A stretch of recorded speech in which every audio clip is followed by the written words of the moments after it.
आज हम लोग हिंदी व्याकरण में वाक्य जो पढ़ रहे थे, सेंटेक्स जिसे हम लोग पढ़ रहे थे, वहाँ पर आज हम लोग उद्देश्य के विस्तारक को पढ़ेंगे कि उद्देश्य का कैसे विस्तारक होता है, कौन कौन सी चीज़ें हैं जो उद्देश्य को मॉडिफाई करती हैं। तो सबसे पहले विशेषण को देखते हैं कि विशेषण जो है क्या होता है वाक्य में। गोरी राधा ने कृष्ण को काला कहा। एक उदाहरण हमने यहाँ पे लिखा है, गोरी राधा ने कृष्ण को काला कहा। यहाँ पर गोरी शब्द जो है वो विशेषण है। क्या है? विशेषण है। गोरी राधा ने, राधा क्या है? उद्देश्य है। राधा क्या है? उद्देश्य है। और ये राधा की विशेषता बता रहा है। तो कहने का तात्पर्य है, यहाँ पर जो है गोरी शब्द जो है वो क्या कर रहा है? उद्देश्य का विस्तारक है। गोरी विशेषण शब्द है जो कि उद्देश्य को मॉडिफाई कर रहा है, जिसे हम लोगों ने इंग्लिश में भी हम लोग इस तरह का जो है पढ़ चुके हैं। तो यहाँ पर ये गोरी शब्द जो है क्या है? विशेषण है, जो किसको जो है विस्तार कर रहा है या किसका विस्तारक है? तो राधा जो कि उद्देश्य है यहाँ पर, उसका ये विस्तारक है। दूसरा देखते हैं संबंध कारक का, ठीक ना।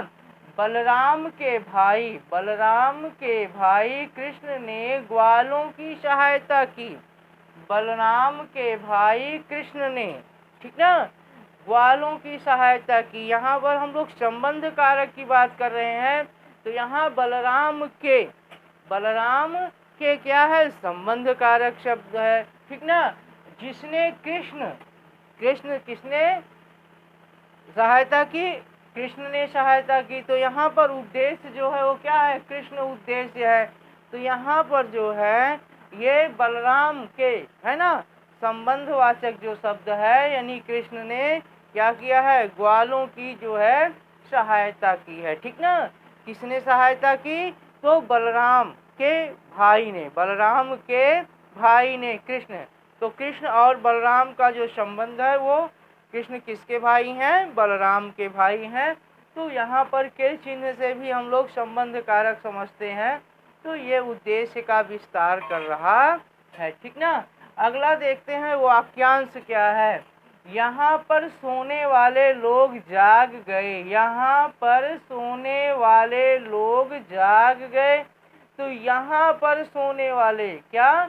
यहाँ पर सोने वाले जो है ये सब क्या हो जाएगा? वाक्यांश हो जाएगा।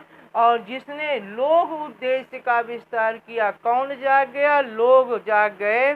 कहने का तात्पर्य है कि लोग जो है वो क्या है? उद्देश्य शब्द है।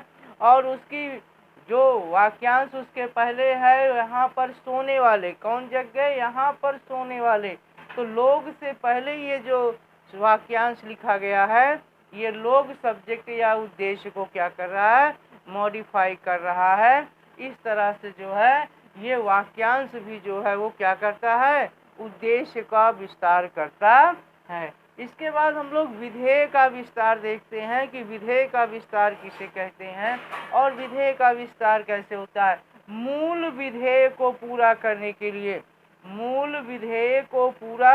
के लिए जिन शब्दों का प्रयोग किया जाता है, मूल विधेय जिसे प्रेडिकेट आप इंग्लिश में पढ़े हो, उसको पूरा करने के लिए जिन शब्दों का प्रयोग किया जाता है वो विधेय का विस्तारक कहलाते हैं, ठीक ना। एक उदाहरण के माध्यम से इसे समझते हैं। सुरेश अपनी कलम से लिखता है, ठीक ना। तो सुरेश यहाँ पर क्या हो जाएगा? उद्देश्य हो जाएगा। अपनी कलम से लिखता है, ये इतना जो है क्या हो जाएगा? विधेय हो जाएगा। हम लोग बात कर रहे हैं विधेय की। तो अपनी कलम से लिखता है, ये इतना जो पार्ट है, हिस्सा है वाक्य का, ये क्या कहलाएगा? विधेय कहलाएगा, ठीक ना। यहाँ पर हम लोग अपनी हटा करके सुरेश कलम से लिखता है ये भी कह सकते थे। तो ये अपनी कलम की विशेषता यहाँ पर ये बता रहा है, ठीक ना। तो अपनी शब्द जो है वो कर्म का विस्तार कर रहा है, ठीक ना। कर्म का विस्तार कर रहा है, इसलिए अपनी जो है यहाँ पर क्या होगा? विधेय का विस्तार होगा, ठीक ना। फिर अगला देखते हैं कर्म का विस्तार। मोहन अच्छी पुस्तकें लिखता है।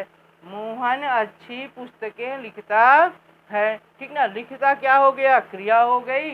मोहन क्या हो गया, उद्देश्य हो गया।